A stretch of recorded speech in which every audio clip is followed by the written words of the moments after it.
Hi viewers, welcome to our channel. ప్రస్తుతం మనతో పాటు senior journalist Damu Bala sir వారితో మాట్లాడారు. నమస్కారం సార్.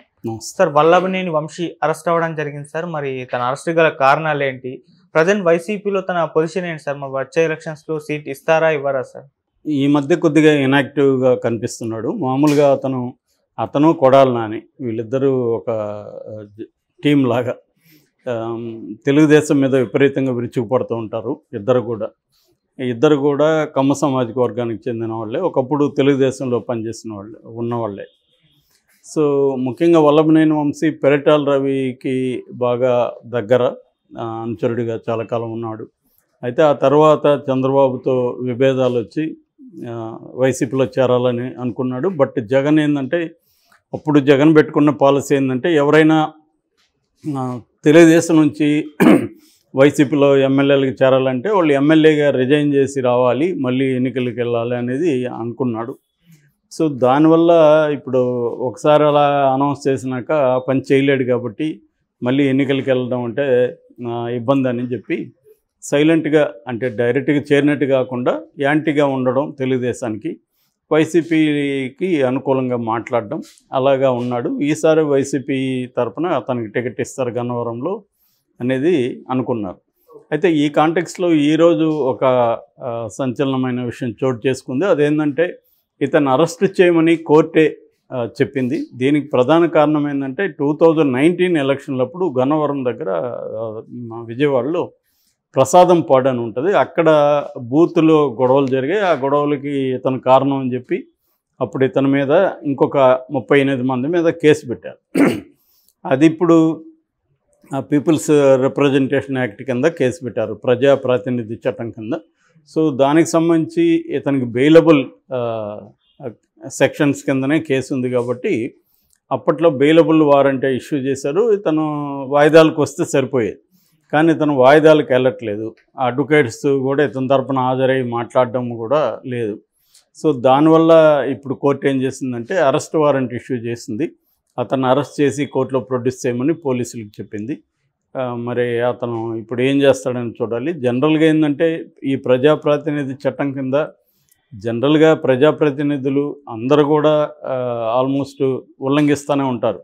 మనకు తెలుసు, ఈ పని చేయొద్దంటే ఆ పనే చేస్తుంటారు. ఎందుకంటే ఇవి చేసేది ఏముందిలే, మహా అంటే ఒక కేసు పెడతారు, అంతకంటే ఏముందన్న ఒక నెగ్లిజెన్స్ అన్ని పార్టీల్లోనూ కనబడుతుంది.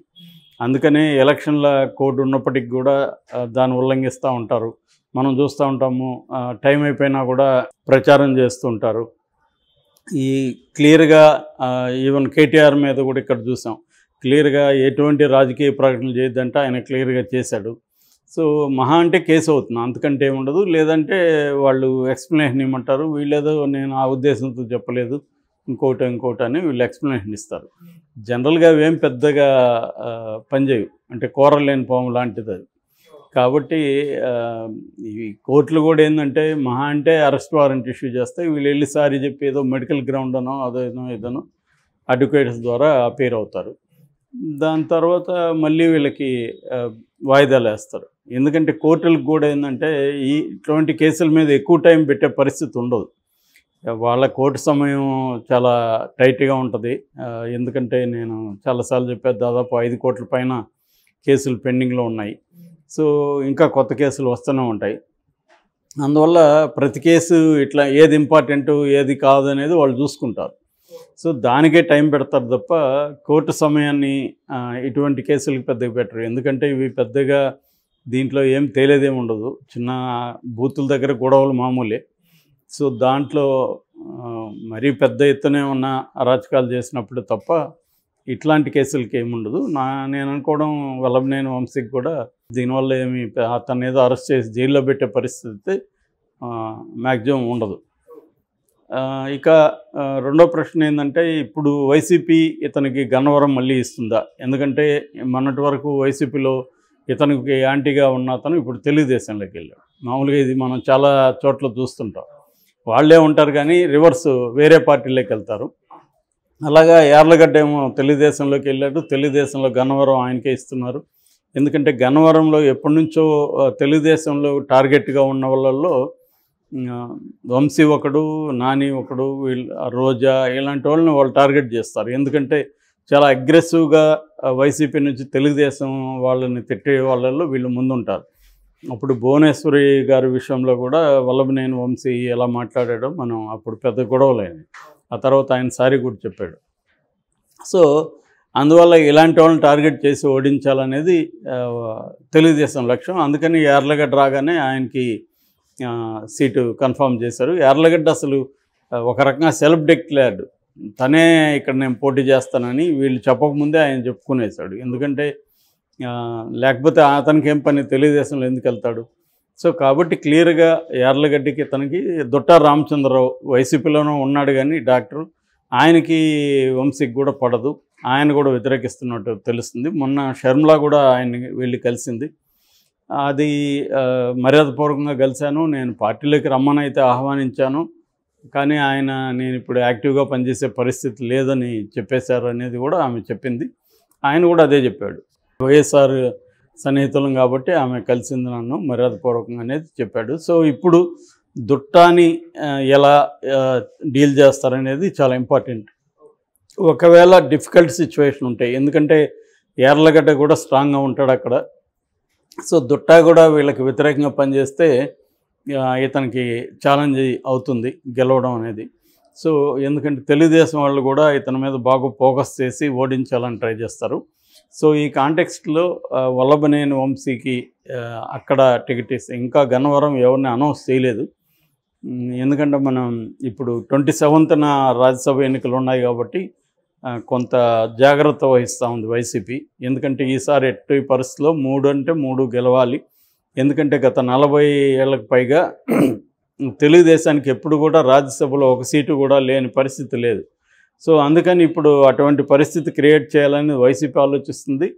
ఏదో ఒక పద్ధతిలో మనం గెలవాలి అనేది తెలుగుదేశం ఆలోచిస్తుంది. ఎందుకంటే ఇప్పుడు సమీకరణాలు వీళ్ళ మీద వెయిట్ పడడం ఇవన్నీ జరిగినాక మినిమం 55 ఓట్లు ఒక రాజ్యసభ మెంబర్ కావాలనేది అంటున్నారు. సో 55 రావాలంటే తెలుగుదేశానికి చాలా కష్టమైపోతుంది. ఎందుకంటే వాళ్ళకి అన్ని పోగా 18 మిగులుతాయి. సో ఈ 18 ప్లస్ 33, 55 అంటే 33 కావాలి. సో 37 కావాలి. సో 37 కావాలంటే 37 మంది వైసీపీ నుంచి రావాలి. సో అది ఎంత మాత్రం సాధ్యం అనేది, ఎందుకంటే ఇప్పుడు ఇంకొక ప్రాబ్లం ఏంటంటే ఓటు చూపించేయాలి, అదొక కండిషన్ ఉంది. ఆ పార్టీ ఏజెంట్కి చూపించేయాలి. చూపించేసినప్పుడు వాళ్ళు వ్యతిరేకంగా వేసినప్పుడు ఏమైనా చర్య తీసుకుంటారా, లేకపోతే ఆల్రెడీ ఇప్పుడు బయటికి వెళ్ళే వాళ్ళని మీద మళ్ళీ స్పీకర్కి వీళ్ళు కంప్లైంట్ చేసి వాళ్ళని వాళ్ళ మీద చర్య తీసుకున్నారనుకో, వాళ్ళ ఓటు అప్పుడు ఉండదు. సో ఇవన్నీ వైసీపీ అన్నీ కూడా ఆలోచిస్తుంది అన్ని రకాలుగా. మరి తెలుగుదేశం దీన్ని ఎలా డీల్ చేస్తుంది అనేది చూడాలి. సో ఈ యాంగిల్ నుంచి ఇప్పుడు వంశీ కూడా ఈ వంశీ మీద కూడా చర్య తీసుకునే అవకాశం ఉంది మామూలుగా అయితే, కానీ తీసుకుంటారా లేదనేది చూడాలి. తీసుకోకపోతే మాత్రం తెలుగుదేశం వాళ్ళు కోర్టుకు వెళ్తారు. ఆల్రెడీ తీసుకుపోయినా వెళ్తూ ఉన్నారు.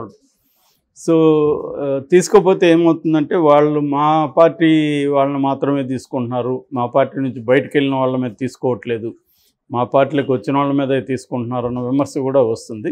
ఏదేమైనా ఏం జరుగుతుంది అనేది చూడాలి.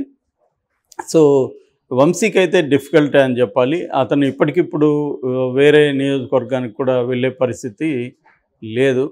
సో దాన్ని బట్టి ఏం చేస్తారనేది మనం చూడాలి.